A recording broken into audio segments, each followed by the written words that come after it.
Hello friends, very good morning. আশা রাখি সকলে ভালো আছো, সুস্থ আছো, আর আমরাও ভীষণ ভীষণ ভালো আছি। তোমরা ভাবছো এত কুয়াশা? এই ভিডিওটা কয়েকদিন আগের, তখনও বেশ কুয়াশা পড়ছিল, শীতের একদম লাস্ট দিকের। আসলে একদম গরম পড়ে গেছিলো, আবার কিন্তু এই দু একদিন বৃষ্টি হওয়ায় বেশ ঠান্ডা ঠান্ডা পড়েছে। তো এটা তার আগের বারে যে লাস্ট শীত ছিল সেই সময়টা। তো আমার বেশ কুমড়ো আলু দিয়ে কই মাছ খেতে ইচ্ছে হচ্ছিলো। এই রান্নাটা আমার মা করে। তো আমি পমকে বললাম যে একটু কুমড়ো আনো আর কই মাছ আনো, আর এটা মোটামুটি একটু ফুলকপি ভাজা করব মটরশুঁটি দিয়ে। মানে কিছু কিছু রান্না হয় না যেগুলো মা করে খুব ভালো লাগে, কিন্তু মায়ের মতো অতটা টেস্টি হয়নি। তো মাকে পরে বলেছিলাম আরও একদিন তুমি করে দিও। এই রান্নায় কোনো মশলা দেই না, একদম শেষে ধনে আর জিরে শুকনো খোলায় গরম করে মিক্সিতে গুঁড়ো করে দিয়ে দিই, বেশ ভালো লাগে। আর দেখো কিছু মুদিখানার জিনিসপত্র এসেছে, সেটাই তোমাদের সাথে ভাগ করছি। এখানে 3 রকমের বিস্কুট আছে।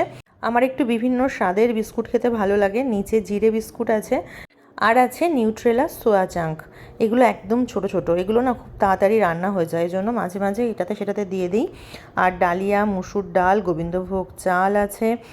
আর আছে দাঁড়াও কী কী আছে ব্যাগ থেকে বের করি, জিরে, কাঁচা বাদাম, বাসন মাজা সাবান, কসবাইট, আমুল দুধ আছে, আর চিনি আছে। তো সংসারিক এই সমস্ত টুকিটাকি জিনিস বের করে নিলাম। আর আমি আগে থেকেই না বিউলির ডাল ভালো করে ভিজিয়ে রেখেছিলাম।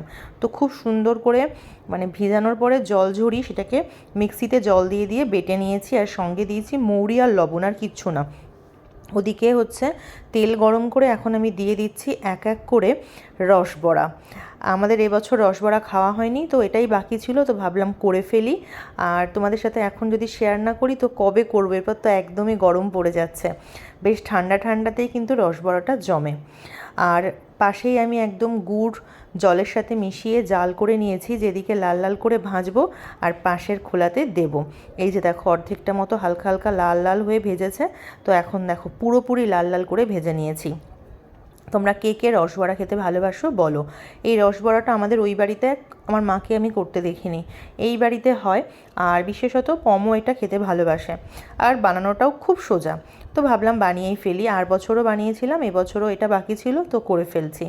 এখন গরম গরম আমি সবগুলো রসের মধ্যে দিয়ে দিচ্ছি, পুরো দারুণ একদম মানে ফুলে ফুলে আরও বড় বড় হয়ে যাবে।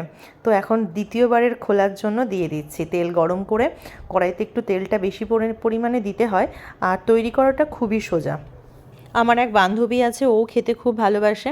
মোটামুটি ওর জন্য আগে তুলবো, তারপরে সবার কথা ভাববো। কারণ বান্ধবী কিছু খেতে চাইলে বা ও যেটা ভালোবাসে তখন রান্না করার সময় মনে হয় যে ওর জন্য একটুখানি তুলে রাখি।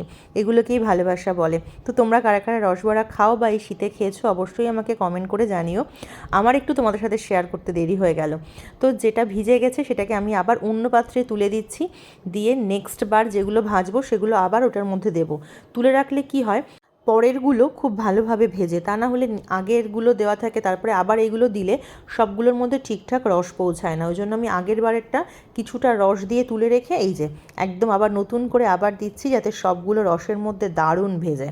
গরম গরমও ভালো লাগে, পরদিন সকালে ঠান্ডা হয়ে গেলে সেটাও কিন্তু খেতে ভালো লাগে। আর আমার ছেলে আবার শুধু জাস্ট রসে না ভেজানোর আগে এমনি এমনি বড়া খাচ্ছিল।